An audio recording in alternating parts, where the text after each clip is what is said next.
You need to have a valid subscription to add or change technologist diagrams. If you are not subscribed, watch the tutorial on how to purchase a subscription. Log in as admin IT. If you have not created an admin account yet, watch the tutorial on how to register a new admin IT user.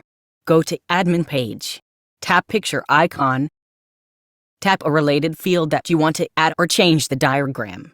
Let's select the field for obstetrical ultrasound. There are 3 options to add a new diagram: from your Photos album, or from your iCloud Files folder, or by capturing the image directly with your device's camera. Let's select from Photos album.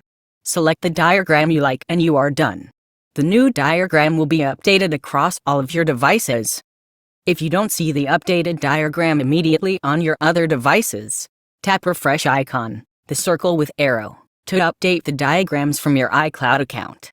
To remove a diagram, tap on the related field and select Remove Image. Remember to select the type of diagram you want to add to your worksheet on Worksheet Report page. That's it. All of your devices are now updated with the new diagram.